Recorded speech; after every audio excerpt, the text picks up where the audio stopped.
Doctor Chinnamail Anji Reddy గారు ఉమ్మడి కరీంనగర్, ఆదిలాబాద్, మెదక్, నిజామాబాద్ పట్టభద్రుల బీజేపీ ఎమ్మెల్సీ అభ్యర్థిగా మీ మద్దతు కోరుతున్నారు.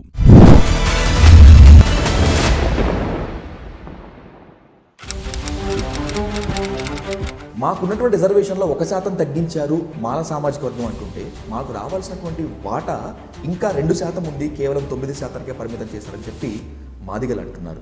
15 లక్షలున్న మాలలకి 5% ఇచ్చినప్పుడు 32 లక్షలు ఉన్నటువంటి మాదిగలకి డబల్ కావడం అనేది న్యాయంగా? రేవంత్ రెడ్డి సర్కార్ వర్గీకరణ చేస్తుందనేటువంటి నమ్మకం చాలా మందిలో లేదు. బట్ వర్గీకరణ జరిగింది.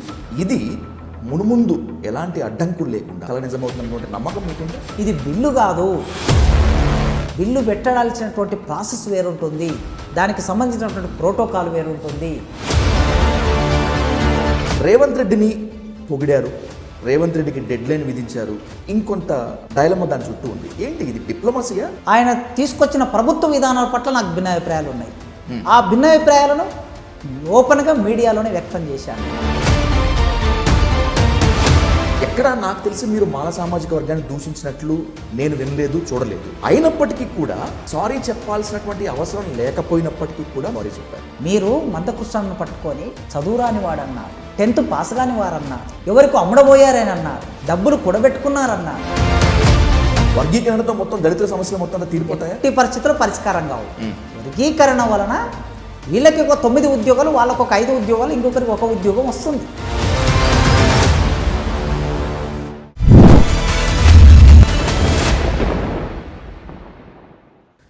మూడు దశాబ్దాల ఉద్యమం విజయ తీరానికి చేరింది.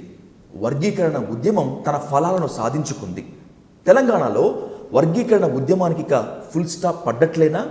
విజయం నిజంగా అందరికీ తీపి ఫలాలను పంచిందా, లేకపోతే చేదు జ్ఞాపకాల్ని మిగిల్చిందా అనేటువంటి అంశంతో పాటు రాబోయేటువంటి రోజుల్లో తెలంగాణ రాజకీయాల్లో దళితుల పాత్ర, మాదిగల పాత్ర, ముఖ్యంగా మాల మాదిగల మధ్య సమైక్యత ఏ విధంగా ఉండబోతుందనే అంశంపై ఇన్ డీటెయిల్గా, ఇన్ డెప్త్గా డిస్కస్ చేద్దాం. Let's invite Osmania arts college principal professor Chintakindi Kasim on to the dial news hot seat with Vijay Sathu. Kasim garu నమస్తే. నమస్తే sir. First of all congratulations Kasim garu. Thank you. ఎందుకంటే 3 దశాబ్దాలకు పైగా పోరాటము, అత్యంత ప్రజాస్వామికమైనటువంటి డిమాండ్ వర్గీకరణ. ఆ వర్గీకరణ ఉద్యమంలో ఎన్నో ఆటుపోట్లు వచ్చినప్పటికీ కూడా మీరంతా యూ బ్యాంగ్ ఆన్. హార్ట్ఫుల్గా చెప్పండి, విజయం సంతోషాన్ని ఇచ్చిందా, లేకపోతే అసంతృప్తిని మిగిల్చిందా? సహజంగా 1000 సంవత్సరాల అణచివేతకి గురై, అవమానాలకు గురై, అంటరానితనాన్ని అనుభవించిన ఒక కమ్యూనిటీ తమ జీవితంలో, తమ పోరాట క్రమంలో ఏ చిన్న ఫలితాన్ని సాధించినా అది వాళ్ళకి తృప్తినే ఇస్తుంది. ఏ చిన్న ఫలితం వచ్చినా అది వాళ్ళకు ఒక అవకాశంగానే భావిస్తారు. కనుక నా దృష్టిలో 30 ఏళ్ళ ఈ సుదీర్ఘమైన పోరాటం, ఒక చిన్న అంశం చుట్టూ జరిగినటువంటి ఇంత పెద్ద పోరాటం, ఇన్ని త్యాగాలు, ఇంత నిర్బంధం, ముఖ్యంగా మందకృష్ణ అన్న టైం, ఆయన సమయం, ఆయన వయస్సు, ఆయన కుటుంబం, ఆయన జీవితం మొత్తం దీని చుట్టూ కేంద్రీకరించి పోరాటం నడిపాడు.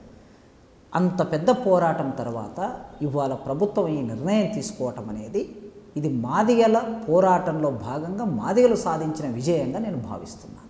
ఈ విజయాన్ని ఎంత మేరకు తీసుకోవాలో అర్థం కానటువంటి విషయం మీకు నాకు మాత్రమే కాకుండా బయట దళిత సమాజానికి కూడా. మాకున్నటువంటి రిజర్వేషన్లో 1% తగ్గించారు, కుదించారు అని మాల సామాజిక వర్గం అంటుంటే, మాకు రావాల్సినటువంటి వాటా ఇంకా 2% ఉంది, కేవలం 9%కే పరిమితం చేశారని చెప్పి మాదిగలు అంటున్నారు. ఏంటి లెక్కలు ఏం అర్థం కానట్టుగా ఉన్నాయి? అయితే 2000 సంవత్సరంలో జరిగిన వర్గీకరణ 1981 లెక్కల ప్రకారం జరిగింది. అది ఉమ్మడి ఆంధ్రప్రదేశ్ రాష్ట్రం. ఆంధ్రప్రదేశ్ రాష్ట్రంలో మాలలు, మాదిగల జనాభాని పరిగణలోకి తీసుకొని వర్గీకరణ చేస్తారు. అందుకే ఆనాడు ఉన్న వేరియేషన్ ఏదైతే ఉందో ఉమ్మడి రాష్ట్రంలో మాల మాదిగలకు ఒక 10 లక్షల వేరియేషన్ ఉంటుంది. ఆ 10 లక్షల వేరియేషన్ మాదిగలు ఎక్కువగా ఉంటారు. అందుకోసం ఏం చేశారు, మాదిగలకి 7%, మాలలకి 6% ఇచ్చారు 2000 సంవత్సరంలో జరిగిన వర్గీకరణ. కానీ ఇప్పుడు తెలంగాణ రాష్ట్రం ఏర్పడిన తర్వాత ఇక్కడ మాదిగలు ఎక్కువ శాతం ఉంటారు. ఈ జనాభా లెక్కల్ని 2011 జనాభా లెక్కలని పరిగణలోకి తీసుకొని చేశారు. 2011 జనాభా లెక్కల ప్రకారం మాదిగలు సింగిల్ కమ్యూనిటీ, కేవలం మాదిగలే, ఉపకులాలు కాకుండా 32,33,000 మంది జనాభా ఉన్నారు మాదిగలు. మాలలు సింగిల్ కమ్యూనిటీ 15 లక్షల పైగా ఉన్నారు. అంటే మాదిగలు మాలల కన్నా 50% ఎక్కువ ఉన్నారు. కనుక తెలంగాణ ప్రాంతంలో, తెలంగాణ రాష్ట్రంలో జరిగే వర్గీకరణను చూసినప్పుడు ఖచ్చితంగా మాలలు తమ కులానికి ఉన్న జనాభాకి 1% ఎక్కువనే పొందారని చెప్పటంలో ఎలాంటి సందేహం అక్కర్లేదు. సేమ్ టైం మాదిగలు తమ కులానికి రావలసిన 11% కన్నా తక్కువ ప్రయోజనాన్ని పొందారనేది కూడా మనకు గణాంకాలు చెబుతున్నాయి. మనం సాధారణంగా ఆలోచిద్దాం, పెద్ద జనాభా లెక్కలు ఇతరత్ర విషయాల్లోకి వెళ్లకుండా. 15 లక్షలున్న మాలలకి 5% ఇచ్చినప్పుడు 32 లక్షలు ఉన్నటువంటి మాదిగలకి డబల్ కావడం అనేది న్యాయం కదా? న్యాయమే, సహజంగా. అవును. మరి అది కాకుండా ప్రభుత్వము ఉద్దేశపూర్వకంగా కొందరి ఇంటర్వెన్షన్తో, కొందరి ప్రభావంతో అక్కడ మాలలకి 5% ఇచ్చి మాదిగలకి 10% ఇచ్చుంటే సమస్య పరిష్కరించబడేది. వీళ్ళకి 5% ఇచ్చి వాళ్ళకి 9% ఇవ్వటం దగ్గర నష్టం జరిగింది, అన్యాయం జరిగింది. పోని ఒకవేళ ఈ నష్టాన్ని ఇంకెవరైనా అత్యధికంగా వెనుకబడిన వాళ్ళు పొందారని అనుకుంటే మాదిగలు సంతోషపడవచ్చు. ఓకే, ఉదాహరణకి ఇంతకుముందు జస్ట్ నా దగ్గరికి ఒక మితల్ అయ్యర్వార్ అనే కులానికి సంబంధించిన ఒక పిహెచ్డి విద్యార్థి వచ్చాడు. జస్ట్ మీ ఇంటర్వ్యూకి వచ్చే ఒక 5 నిమిషాల ముందు నా దగ్గరికి వచ్చి మాట్లాడాడు. మితల్ అయ్యర్వార్ అంటే ఇది మాలలకి పూజారి కులంగా ఉంటుంది. మాదేలకి బైండ్లు ఎట్లా ఉంటారో బైండ్ల వాళ్ళు, మితల్ అయ్యర్వారు వాళ్ళ కులానికి ఉంటారు. కొద్దిగా పూజారి లాంటి పనులు చేస్తూ చోట్ల మాలదాసరి అంటారు, అదే కులం. మాలదాసరి. అయితే ఈ కులానికి సంబంధించి పోయినసారి ఇది డి గ్రూప్లో ఉంది. గతంలో జరిగిన వర్గీకరణ డి గ్రూప్లో ఉండటం మూలంగా ఏమైందంటే, డి గ్రూప్లో ఆది ఆంధ్ర, మితల్ అయ్యర్వార్ లాంటి కులాలు ఉన్నాయి. తెలంగాణలో ఆది ఆంధ్ర లేదు కనుక ఆ డి గ్రూప్లో ఉన్న 1%తో ఈ మితల్ అయ్యర్వారు కొద్ది ప్రయోజనాన్ని పొందారు. ఎన్నడూ ఉద్యోగాల్లోకి రాని వాళ్ళు ఉద్యోగాల్లోకి వచ్చారు, కొద్ది మేరకు లాభం జరిగింది. ఇప్పుడు ఏం చేశారు, ఈ మితల్ అయ్యర్వార్ను తీసుకొచ్చి కేటగిరీ 3లో పెట్టారు. అంటే మాలలతో కలిపి పెట్టారు. వీళ్ళు మాలలతో పోటీ పడలేరు. కేటగిరీ 4 అనేది ఒకటి చేసి, కేటగిరీ 1, 2, 3, 4 ఎట్లయితే గతంలో ఏబిసిడి ఉన్నదో ఇప్పుడు కూడా కేటగిరీ 4 చేసి అత్యధికంగా వెనుకబడిన కులాలని ఏలో పెట్టినట్లుగా ఏ విధంగా అయితే చేశారో, ఇంకా వెనుకబడిన కులాలను డీలో పెట్టి వాళ్ళకి 1% ఇస్తే మాలలకి 5% ఇచ్చే బదులు అక్కడ ఉత్తర తెలంగాణ ప్రాంతంలో ఆదిలాబాద్ జిల్లాలో నేతకాని అని ఒక సామాజిక వర్గం ఉంది. ఇది మాలల్లో భాగంగా ఉన్నారు. ఈ నేతకాని సామాజిక వర్గం 1,30,000 ఉంటారు. ఈ 1,30,000 మందిని వీళ్ళతో ఇంకొక కొన్ని చిన్న కులాలని కలిపి కేటగిరీ 4 చేసి ఉంటే అప్పుడు పోని కనీసం మా ఉపకులాలకి, మాల ఉపకులాలకి, మాదిగ ఉపకులాలకి ఇక్కడ లాభం జరుగుతుంది అని సంతోషపడేవాళ్ళు. మాదిగలు మేము చేసిన పోరాటం వలన మాకు 1% తగ్గినా ఉపకులాలు బెనిఫిట్ పొందుతున్నారు కదా అని సంతోషపడేవాళ్ళు. కానీ సమాజంలో ఎస్సీ జాబితాలో ఉన్న అభివృద్ధి చెందినటువంటి మాలలే 5% తీసుకొని అభివృద్ధికి తక్కువగా ఉన్నటువంటి మాదిగలకు 9% రావటం అనేది సహజంగా ఇది అన్యాయం జరిగిందనే ఒక భావన సమాజంలో మాదిగల్లో ఏర్పడింది. టు బి ఫ్రాంక్ మాట్లాడుకుంటే కాసిం గారు, నిజంగా సుప్రీంకోర్టు గైడ్లైన్స్ ప్రకారము, జడ్జిమెంట్ ప్రకారము ఏమనుకున్నా కూడా అసలు తెలంగాణ సర్కార్, రేవంత్ రెడ్డి సర్కార్ వర్గీకరణ చేస్తుందనేటువంటి నమ్మకం చాలా మందిలో లేదు. ఓపెన్గా చెప్పాలంటే ఉద్యమకారుల్లో కూడా లేదు. బట్ వర్గీకరణ జరిగింది. ఇది మునుముందు ఎలాంటి అడ్డంకులు లేకుండా, అవరోధాలు లేకుండా హ్యాపీగా కళ నిజమవుతున్నటువంటి నమ్మకం మీకుందా? మీరు అన్నట్లు ఇప్పుడు తెలంగాణలో కాంగ్రెస్ పార్టీ అధికారంలో ఉంది. గతంలో అధికారంలో ఉన్న కాంగ్రెస్ పార్టీ 2004 నుంచి 2014 వరకు కేంద్రంలో అధికారంలో ఉంది. ఇక్కడ కూడా అధికారంలో ఉన్నది. ఆనాడు వర్గీకరణ చేసే అవకాశం కాంగ్రెస్కు ఉంది. కేంద్రంలో వాళ్ళే, రాష్ట్రంలో వాళ్ళే. సుప్రీంకోర్టు 2004 నవంబర్ 5వ తారీఖు నాడు ఆనాటి తీర్పును కొట్టేసినప్పుడు కేంద్రంలో అధికారంలో ఉన్న కాంగ్రెస్ పార్టీ సుప్రీంకోర్టులో అఫిడవిట్ వేయాలి. 10 సంవత్సరాలు అఫిడవిట్ వేయాలి. అఫిడవిట్ వేయకుండా మౌనంగా ఉన్నది. ఈ మౌనంగా ఉన్నటువంటి పార్టీ ఇప్పుడు అధికారంలో ఉన్నప్పుడు సుప్రీంకోర్టు ధర్మాసనం మొన్న 2024 ఆగస్టు 1వ తారీఖు నాడు వర్గీకరణ రాష్ట్రాలు చేసుకోవచ్చు అని తీర్పిచ్చినప్పుడు కాంగ్రెస్ పార్టీ వర్గీకరణ చేస్తుంది అనే నమ్మకం మాకు లేదు. ఓకే. అయితే ఒక నమ్మకం ఎప్పుడు ఏర్పడిందంటే స్వయంగా రేవంత్ రెడ్డి సుప్రీంకోర్టు తీర్పు వస్తూ ఉన్నప్పుడు, ఇంకా పూర్తి జడ్జిమెంట్ చేతిలోకి రాకముందే ఆ తీర్పు వస్తుంది అని స్క్రోలింగ్ చూసి ఆయన అసెంబ్లీలో వచ్చి భారతదేశంలో ఉన్న 29 రాష్ట్రాల్లో వర్గీకరణ చేసే రాష్ట్రంగా మొదటి రాష్ట్రంగా మేమే ఉంటాము అని ప్రకటించాడు. అవును. ప్రకటించినప్పుడు ఒక విశ్వాసం ఏర్పడింది. ఏమిటి అంటే రేవంత్ రెడ్డికి మాదిగల బాధలు తెలుసు. మొదటి నుంచి మాదిగలతో ఆయనకుండే ఒక అవినాభావ సంబంధం ఉంది కనుక అనేక సభల్లో సమావేశాల్లో కృష్ణమాదిగన్న నేను ఉన్నటువంటి సభల్లో ఢిల్లీ, హైదరాబాద్ లాంటి సభల్లో రేవంత్ రెడ్డి గారు కూడా అతిథిగా వచ్చి పాల్గొన్నాడు. పాల్గొన్నప్పుడు ఆయన చెప్పాడు, ఈ సమస్య నేను పరిష్కరిస్తాను, నేను రేపు అధికారంలోకి వస్తే మాదిగలకి నేను న్యాయం చేస్తానని ప్రకటించాను. దానితో పాటు ఆయన పిసిసి అధ్యక్షుడిగా ఉన్నప్పుడు చేవెళ్ళ డిక్లరేషన్లో వర్గీకరణ అనేది మొదటి అంశంగా ఉంది, ఎస్సీ ఎస్టీ డిక్లరేషన్లో. కనుక ఇవన్నీ చూశాక రేవంత్ రెడ్డి వచ్చి ప్రకటించాక అప్పుడు ఒక నమ్మకం ఏర్పడింది. రేవంత్ రెడ్డి పర్సనల్గా కమిట్మెంట్తో దీన్ని చేయాలనుకుంటే ఈ పని అవుతుంది అనే ఒక భావన ఏర్పడింది. అప్పుడు ఆ క్రమంలోనే రేవంత్ రెడ్డి గారిని కృష్ణన్న, నేను ఒక 5-6 మంది ఎమ్మెల్యేలం వెళ్ళి ఆ రోజు కలిశాం. కొద్దిమంది మేధావులం కలిశాం. కలిసినప్పుడు రేవంత్ రెడ్డి గారికి సుప్రీంకోర్టు తీర్పు వచ్చింది, వెంటనే మీరు అమలు చేయండి అని అడిగాం మేము. అడిగితే ఆయన ఒక మాట అన్నాడు, ఈ వర్గీకరణ చేయటం మూలంగా నాకు రాజకీయంగా ప్రయోజనం జరుగుతుందా జరగదా అనేది నేను ఆలోచించను. మాదిగలు నాకు ఓట్లేస్తారా ఓట్లేరనే విషయం నేను ఆలోచించదలుచుకోలేదు. మాదిగలకి నేను మాట ఇచ్చాను, సామాజిక న్యాయం నెరవేర్చాలని నేను భావించాను కనుక నేను ఖచ్చితంగా సామాజిక న్యాయం నెరవేరుస్తా అని ఆయన అన్నాడు. ఆ రోజు మాకు ఇచ్చిన మాట. ఈ మాట ప్రకారం తర్వాత మంత్రివర్గ ఉపసంఘాన్ని వేశారు. తర్వాత సింగిల్ జడ్జితో కమిషన్, రిటైర్డ్ జడ్జితో కమిషన్ వేశారు. 80 రోజులకి రిపోర్ట్ తెప్పించుకున్నారు. ఆ రిపోర్టుని వాళ్ళ అసెంబ్లీలో పెట్టారు. ఇక్కడి వరకు ప్రాసెస్ జరిగింది. ఈ ప్రాసెస్ ఇక్కడి వరకు వచ్చిందంటే ఇది నిజంగా ఇది ఒక జరగని విషయం జరుగుతుంది అని ఒక భావన మన కళ్ళ ముందు ఇట్లా కదిలిపోయింది. కదిలిపోవడానికి ఈ క్రెడిట్ ఈ మొత్తం క్రమంలో 30 ఏళ్ళు ఉద్యమం నడిపిన మందకృష్ణన్నకి ఈ క్రెడిట్ దక్కుతుంది. ఈ క్రెడిట్ ఇంకెవరికి దక్కదు, దక్కి తీరాలి కూడా. ఆయన త్యాగ ఫలితం ఇది. అవును, ఆయన పోరాట ఫలితం.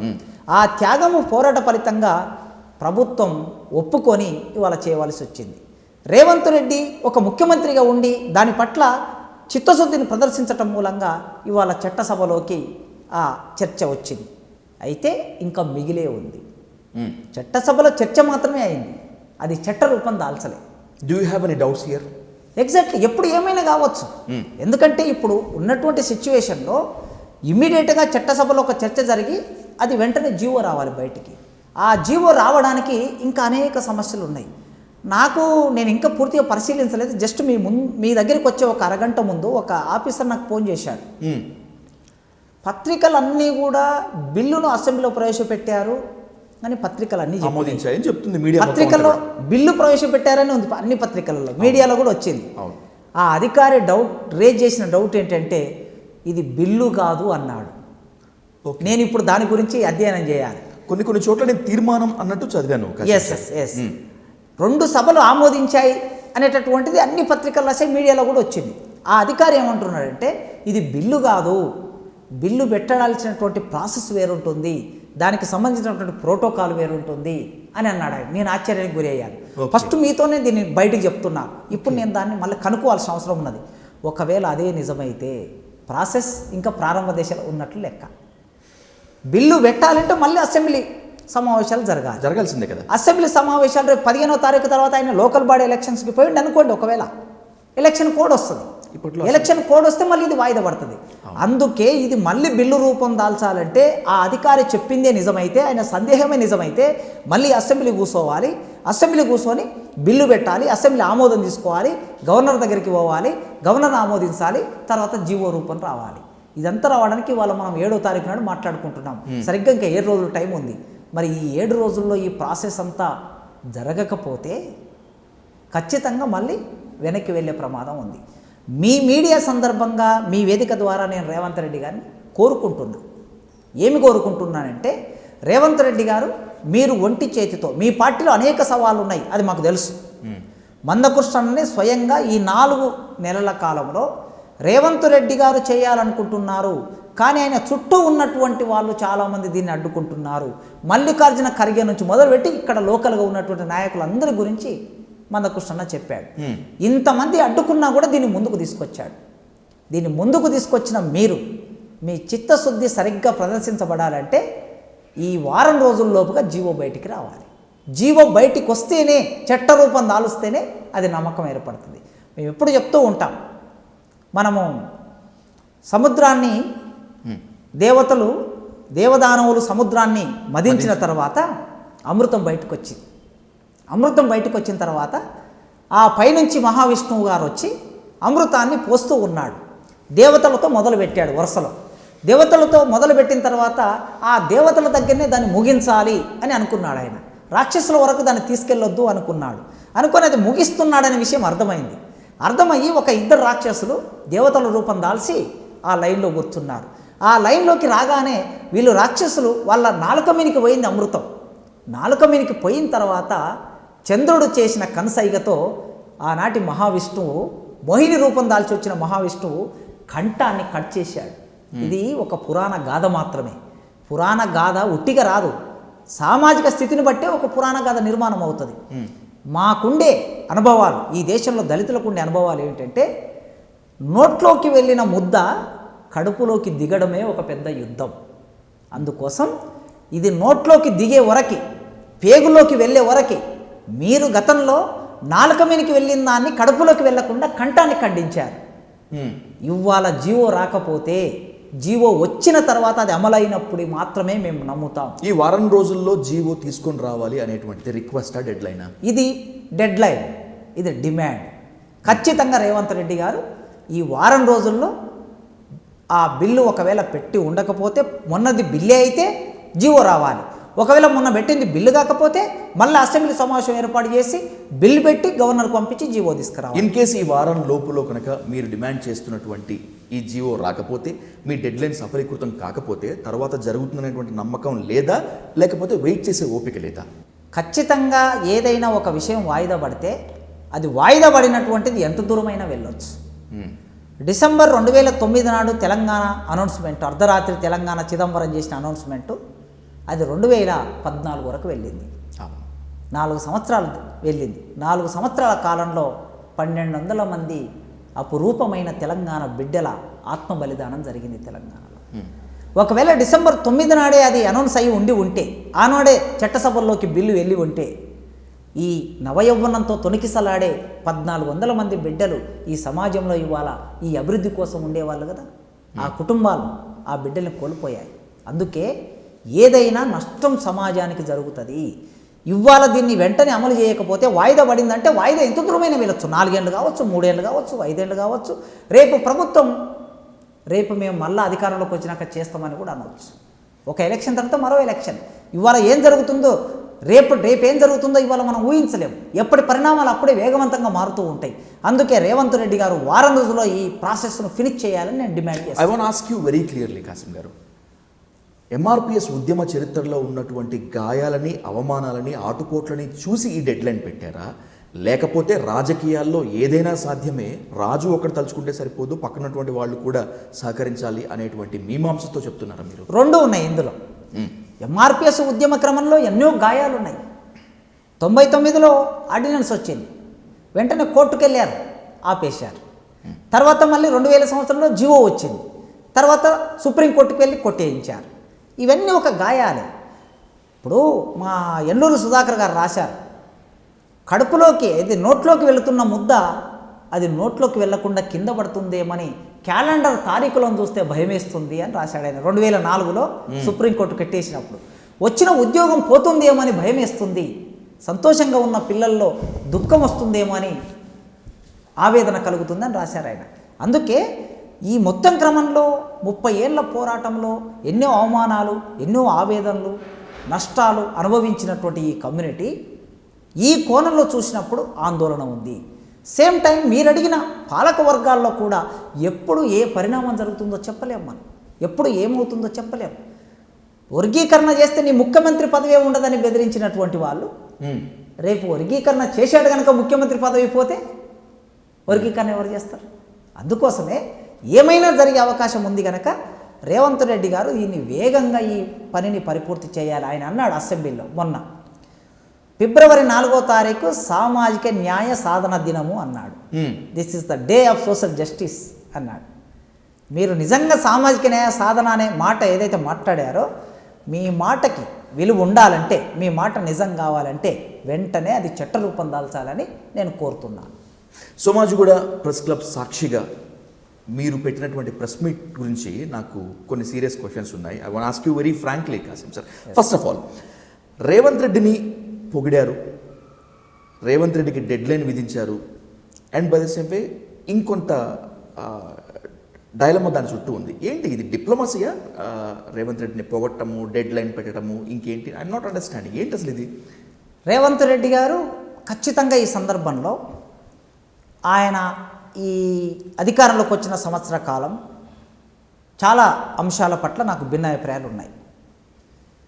ఆయన తీసుకొచ్చిన ప్రభుత్వ విధానాల పట్ల నాకు భిన్నాభిప్రాయాలు ఉన్నాయి. ఆ భిన్నాభిప్రాయాలను ఓపెన్గా మీడియాలోనే వ్యక్తం చేశాను నేను. ఎడ్యుకేషన్ విషయం కావచ్చు, పారిశ్రామిక విధానం కావచ్చు, వ్యవసాయ రంగ విధానం కావచ్చు, ఆయన ఫారిన్ పాలసీ కావచ్చు, వరల్డ్ బ్యాంకుతో డబ్బులు తీసుకురావడం కావచ్చు, లేదా మల్టీనేషనల్ కంపెనీలను ఆహ్వానించి ఇక్కడ భూములను ఇవ్వటం కావచ్చు, వీటన్నిటి పట్ల ఎన్కౌంటర్ చేసి దాదాపు 20-25 మందిని చంపడం కావచ్చు, వీటన్నిటి పట్ల గత సంవత్సర కాలంగా నేను మాట్లాడుతూ వస్తూ ఉన్నా. వారి ప్రభుత్వ విధానాల మీద ఉన్న భిన్నాభిప్రాయాలను, అసమ్మతిని, వ్యతిరేకతను ప్రదర్శిస్తూ వస్తూ ఉన్నా. సేమ్ టైం ఒక ప్రత్యేక సందర్భంలో ఇక ఇది కాదు అనుకున్నటువంటి దాన్ని ఆయన వ్యక్తిగతంగా దీన్ని తాను పట్టించుకొని వర్గీకరణ అంశాన్ని ముందుకు తీసుకొచ్చాడు. ఈ సందర్భంలో మాదిగ కమ్యూనిటీకి కృతజ్ఞత భావం లేదు అనే ఒక భావన వచ్చే అవకాశం ఉంది. అగ్రకులాలకు రావచ్చు, సమాజంలో కొందరికి రావచ్చు, వ్యక్తిగతంగా ఆయనకు రావచ్చు. అందుకోసమే మాదిగ మేధావుల ఫోరం తరపున ఒక ప్రెస్ మీట్ నేను ఆర్గనైజ్ చేశాం. ఆ ప్రెస్ మీట్లో నేను ఓపెన్గా మీరు ఈ ప్రాసెస్ అంతా చేసినందుకు కృతజ్ఞతలు చెప్పడం, అభినందించడం మా బాధ్యత, అభినందిస్తున్నాం అని ప్రకటించాను. అక్కడ ఎలాంటి సందేహం లేదు. సేమ్ టైం ఇంకా మిగతా విషయంలో డిప్లొమసీ అవసరం లేదు, ఎందుకంటే కాసింకు డిప్లొమసీ అవసరం లేదు.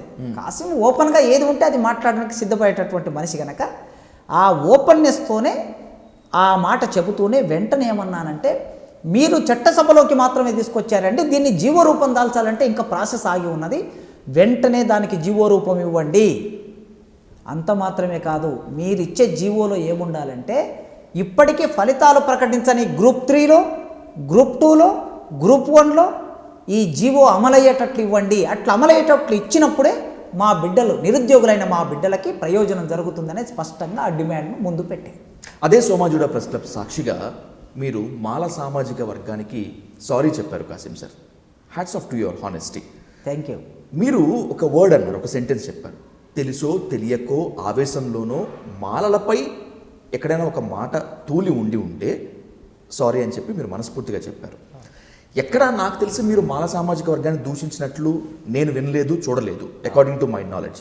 అయినప్పటికీ కూడా సారీ చెప్పాల్సినటువంటి అవసరం లేకపోయినప్పటికీ కూడా మీరు రెస్పాన్సిబిలిటీ తీసుకొని సారీ చెప్పారు.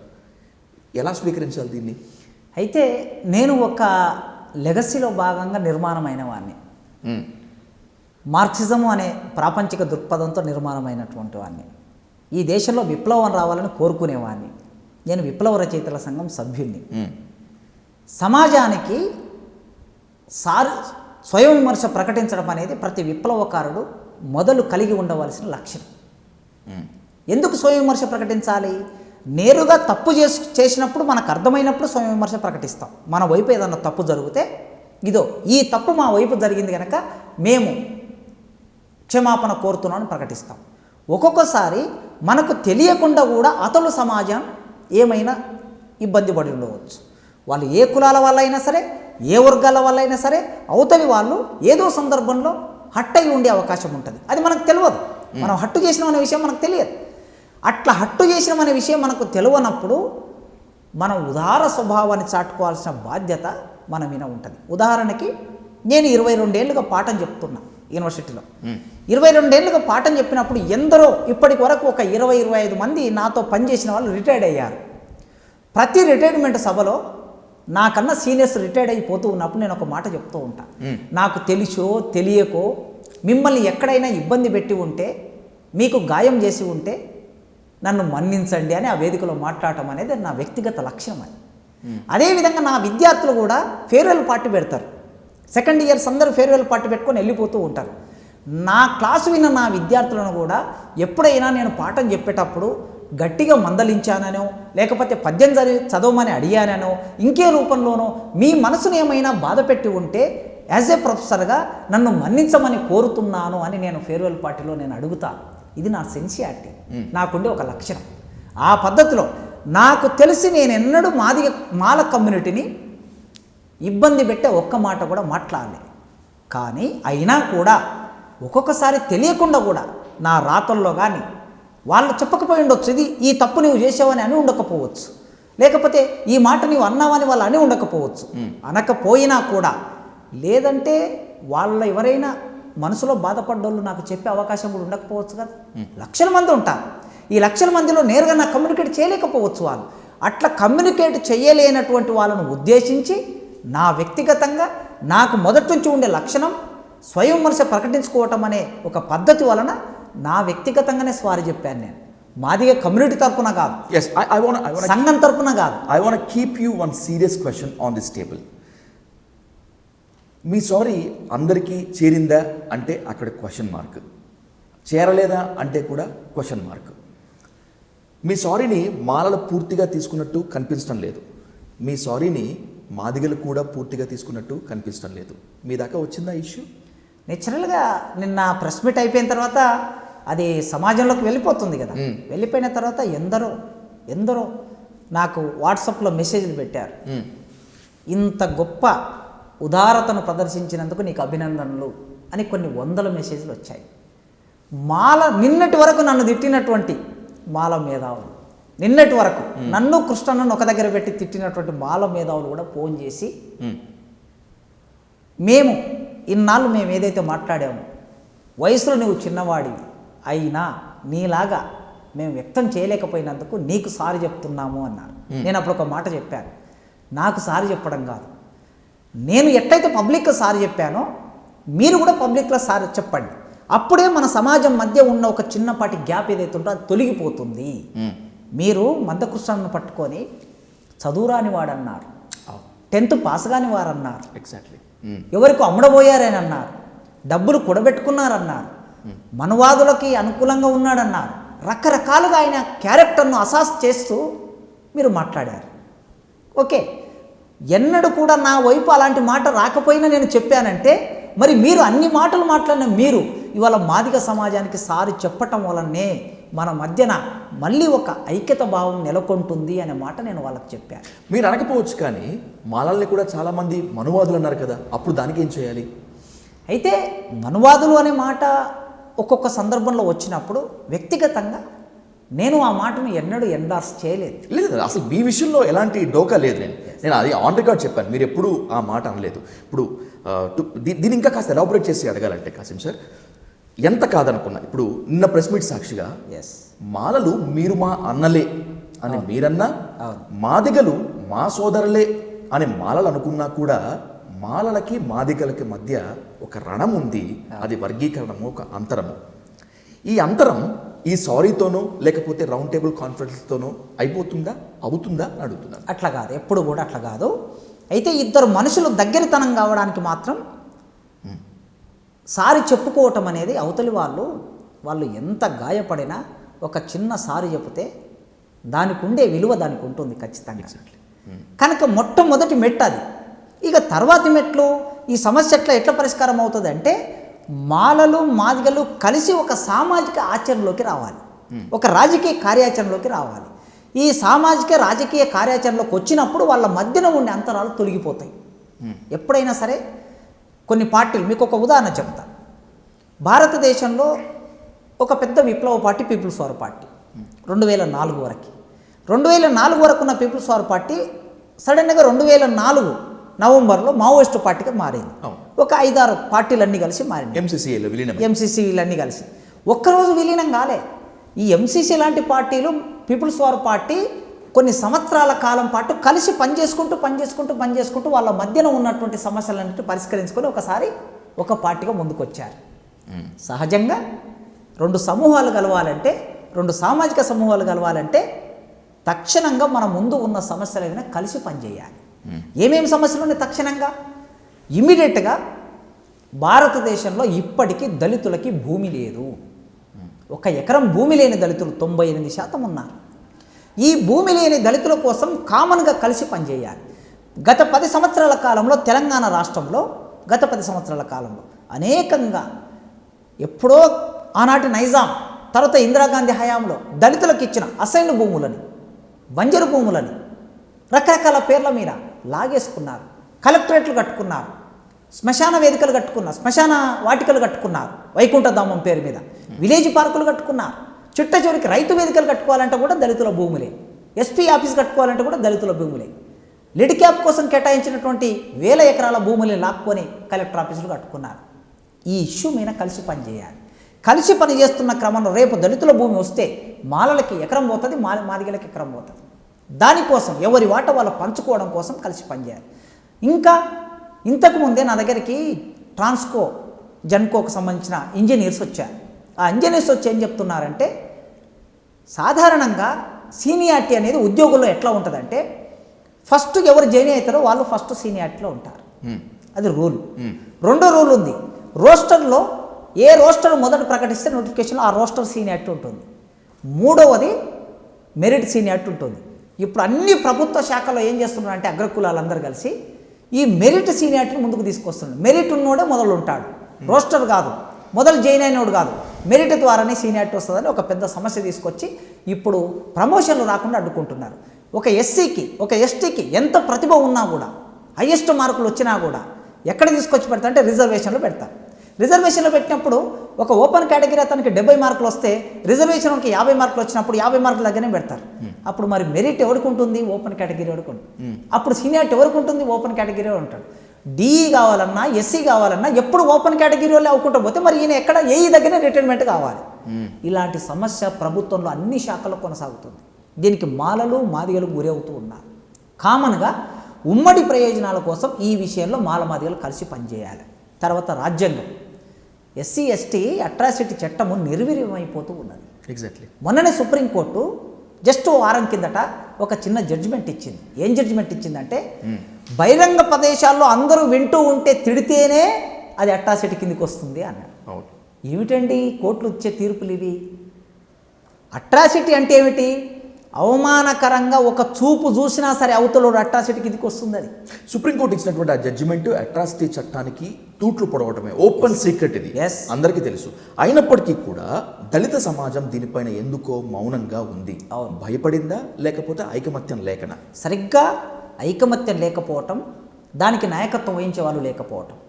పోయినసారి ఎస్సీ ఎస్టీ అట్రాసిటీ యాక్ట్లో సెక్షన్ 18ని తీసివేయాలని ప్రయత్నం చేసినప్పుడు స్వయంగా మందకృష్ణ దానికి నాయకత్వం వహించి దేశవ్యాప్తమైన ఉద్యమం నడిపాడు. రాహుల్ గాంధీని కూడా వేదిక, బీజేపీ తప్ప అన్ని పార్టీలను వేదిక మీదకి పిలిచాడు. వరంగల్లో ఒక పెద్ద సభ చేశాడు, ఢిల్లీలో ఒక పెద్ద ధర్నా నిర్వహించాడు. ఆ ధర్నా నిర్వహించిన తర్వాత ప్రభుత్వం దాన్ని వెనక్కి తీసుకున్నది. అంత పెద్ద ఉద్యమాన్ని నిర్మాణం చేయాలంటే మళ్ళీ మందకృష్ణ రావాలి ఇప్పుడు.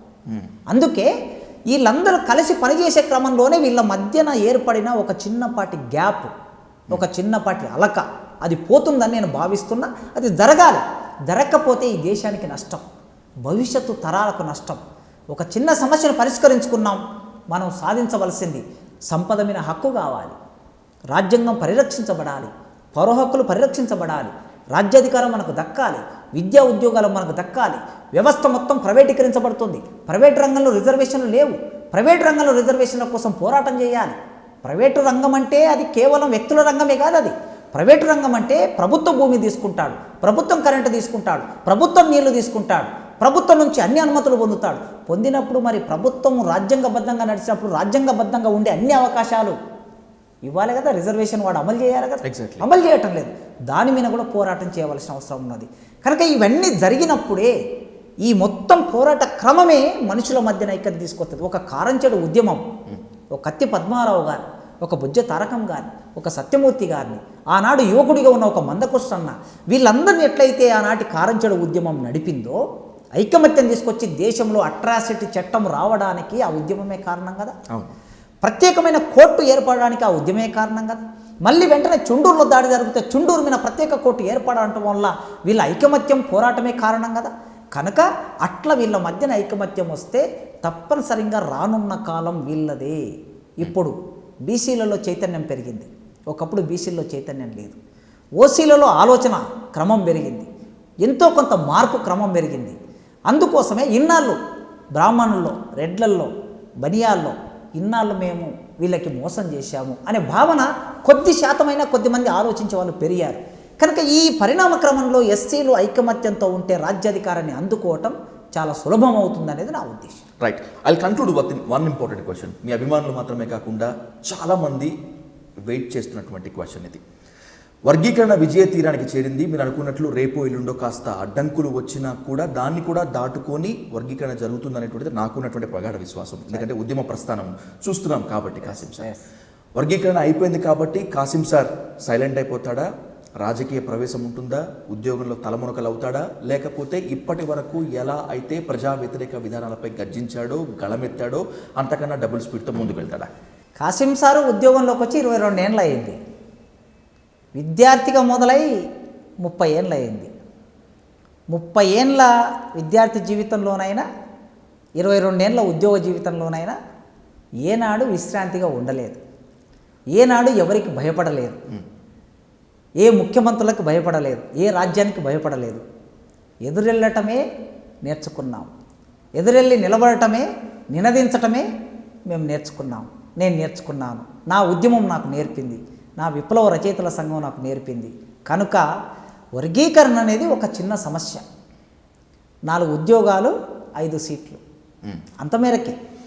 మౌలికమైనటువంటి మార్పు వర్గీకరణ ద్వారా సాధ్యం కాదు దళితుల జీవితాల్లో. అందరి ప్రశ్న ఇదే, సబ్దర్ద్గా దవా జిందా తెలిసిమాత్ అన్నట్లు వర్గీకరణతో మొత్తం దళితుల సమస్యలు మొత్తం తీరిపోతాయా? ఎట్టి పరిస్థితుల్లో పరిష్కారం కావు. వర్గీకరణ వలన వీళ్ళకి ఒక 9 ఉద్యోగాలు, వాళ్ళకు ఒక 5 ఉద్యోగాలు, ఇంకొకరికి 1 ఉద్యోగం వస్తుంది. కానీ మరి మొత్తం మౌలికంగా సమాజంలో మార్పు రావడానికి ఇది పూర్తి ఆధారం కాదు. మౌలిక మార్పు కోసం మళ్ళీ పోరాటం చేయవలసిందే, మళ్ళీ ఇంకో పోరాటాన్ని అందుకోవాల్సిందే. ఆ పోరాటాన్ని అందుకోవడానికి, దళితుల సమస్యలని పరిష్కరించడానికి జరిగే అన్ని పోరాటాల్లో ఖచ్చితంగా కాసిం భాగమవుతాడు.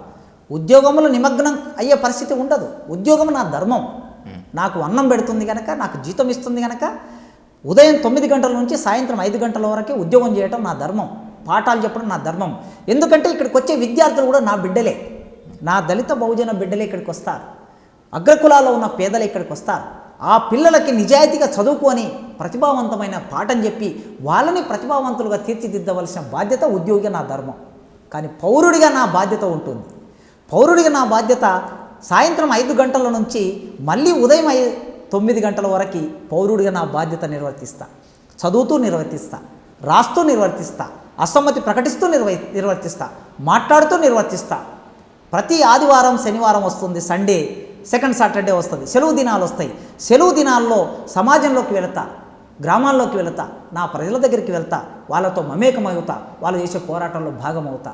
కనుక ఖచ్చితంగా కాసిం గత 30-35 ఏళ్ళ నుంచి ఎట్లా ఉన్నాడో కాసిం చివరి ఊపిరి వరకు అదే పద్ధతిలో ప్రజల పక్షాన నిలబడి ఈ దేశంలో విప్లవం రావాలని కోరుకుంటున్నా. నేను విప్లవం రావాలి, మౌలిక మార్పు జరగాలి. ఆ మౌలిక మార్పు కోసం జరుగుతున్న పోరాటాన్ని దండకారణ్యంలో రక్తపుటేరులు పారిస్తున్న సందర్భాన్ని ఒకటి చూస్తున్నాం. సంక్షోభంలో మేధావి సందర్భాన్ని చూస్తూ ఉన్నాం. ఈ సంక్షోభ కాలములో కష్టజీవికి ఇరువైపులా నిలబడవాడే కవి అని శ్రీశ్రీ అన్నట్లు ఆ కష్టజీవికి ఇరువైపులా నిలబడే ఈ దేశ పౌరుడిగా నేను ఉంటానని మీకు హామీస్తున్నాను. Thank you so much Kasim sir. మీ ఫ్యూచర్ స్ట్రాటజీ మాత్రమే కాకుండా మీ ఫ్యూచర్ స్టెప్ ఎలా ఉంటుందని క్లియర్ కట్గా చెప్పినందుకు, అలాగే రాబోయేటువంటి రోజుల్లో దళిత సమస్య పరిష్కారానికి దళితుల మధ్య ఆ భేదాభిప్రాయాలు తొలగిపోయి ఐక్యత కావాలని మనస్ఫూర్తిగా కోరుకుందాం. Thank you so much for interview. Thank you sir.